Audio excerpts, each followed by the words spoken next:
What's going on, everybody? It's a happy freaking Friday, y'all, and I'm out here gonna go ride, even though it's like 45 degrees or something like that outside right now. I'm actually gonna be giving you guys a much wanted video. I've had it requested numerous times about my handlebars. The one thing that it seems like a lot of people want to know about, you know. If you don't know who I am Shadow Glide 107. If you don't know, these are BMC motorcycle company, BMC Motor Co.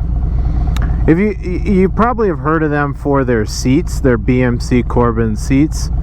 They make a bunch of custom seats. They're up there in the game, just like Saddleman and Mustang and a bunch of others in the name of the seat game. But they do make other parts. So BMC makes these handlebars. They're on their site. They are listed as the BMC Vindikta Hoop Teez. They are a bar that was designed to be a replacement or an alternative to doing T-bars on road glides. So they designed them to allow you to have the full view of the gauges while still having that hand position that you would stereotypically, I should say not stereotypically, that you would typically find on most T-bars, whether it would be bar and riser combo or straight up T-bars. So BMC decided that they wanted to make something that was, I would say, easier to install and still give you the same feel and control that are given to you by most T-bars. So I'll give you the quick rundown of these bars specifically that I have on my bike. They are 12-inch rise. They don't look like they're 12 inches because they're angled backwards towards me. They are 32 inches wide, I believe, without the grips on. So they're pretty wide bars, but they're not overly wide. My hands barely, the edge of my hands are barely not blocked by the windshield. So if that gives you kind of a gauge as to how wide these bars are if you have a road glide. I believe they make these up for the 2015 and up, the Rushmore models. Ooh, that's bad. I believe that you can get them made for older models as well. That's one of the kind of nitpicks or critiques I have of BMC and their bars, which I'll get to. But I'm going to start with a couple of really meh points. So these bars are made to order.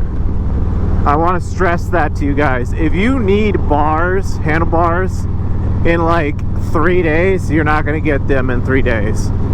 These bars have a 1 to 2 week lead time at best. That was the lead time that I received when I sent in my order for these bars. After I had placed my order, I think they bumped it to 2 to 3 weeks. So if you don't mind waiting for these bars, they're worth it. I would say if you're interested in these bars, but you are on a tight schedule, like you got a build or you got a customer that wants them, you better let them know that, hey, you need 2 to 3 weeks lead time just before we can get our hands on the bars, because they are bent and made to order. That being said, it's also a positive because the quality of these bars is top notch. When I opened up the box and I looked at the bars, I couldn't find a single flaw On the powder coat, I didn't see any missed powder coat either, like on the knob ends.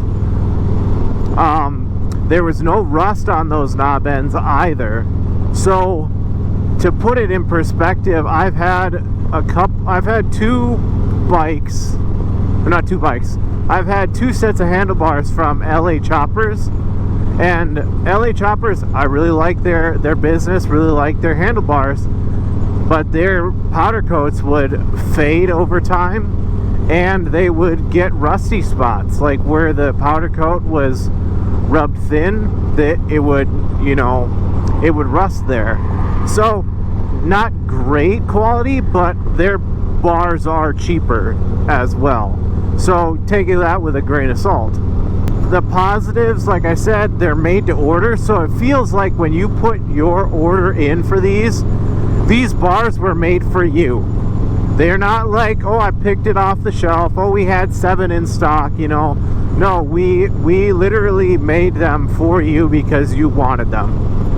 And that feels really special. It makes you feel special, makes your bike feel a little bit more special. You know, that kind of stuff is just, it's just nice. Price point wise, they're well within the margin of what you would expect for most handlebars. To put it in perspective, I believe most like factory 47 bars are $470. These ones come in at $389. With shipping, it was $438, which was kind of a which was the worst part. I mean, paying $50 or so in shipping costs was it hurt, and you know, that just is what it is. You know, I have the bars now, so obviously it didn't hurt too bad. Quality, like I said, the quality is top notch. Like, there is no blemishes on these bars.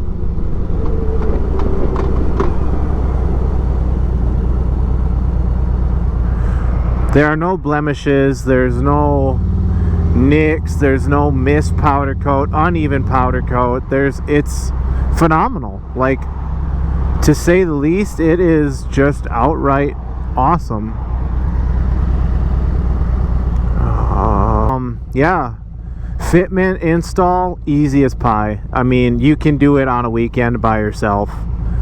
The hardest part is always pulling internal wires out and rerouting them through these.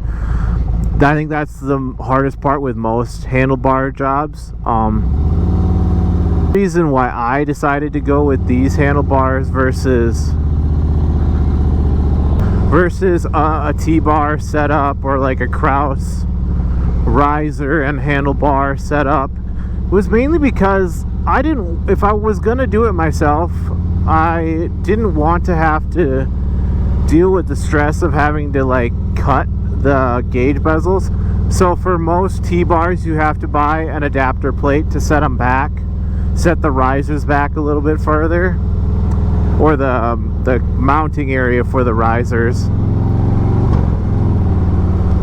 You got to set it back a little bit further, and you need to cut into the gauge bezel fascia thing.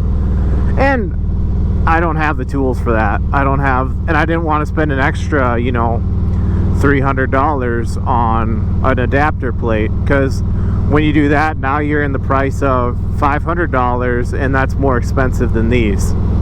You know, just food for thought. If money's not no object to you, then you do whatever the hell you want. But for me, I'm not exactly a rich SOB, so I decided that I wanted these.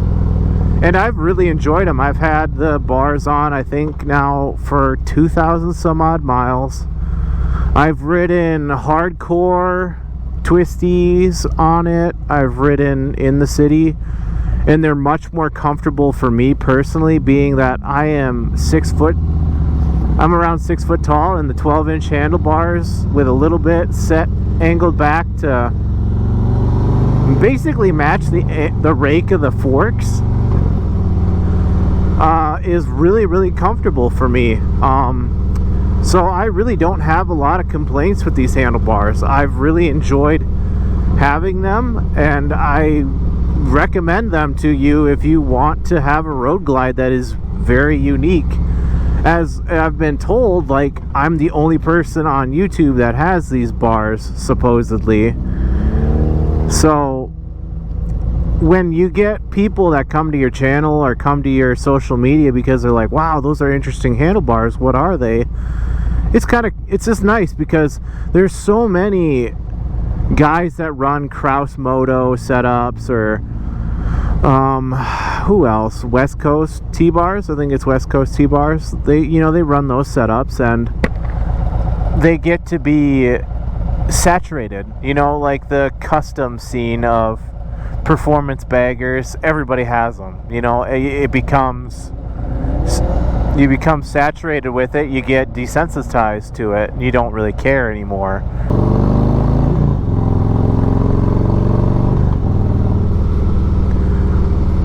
But I will probably be doing a review on something else that I'm going to be installing here in the future. I just ordered an exhaust, a different exhaust, a full system exhaust. I've been tootling around the idea of having a different exhaust because I think that the stock headers and the mufflers, they're really long. They're long pipes. And granted, they make a nice deep tone with the mufflers and everything. It hasn't grown on me as much as I would have hoped. And honestly, I'm like, I want something different. So I'm going to keep what I got as a surprise until I get the box, and I'll probably do an unboxing video of it for you guys and give my first impressions of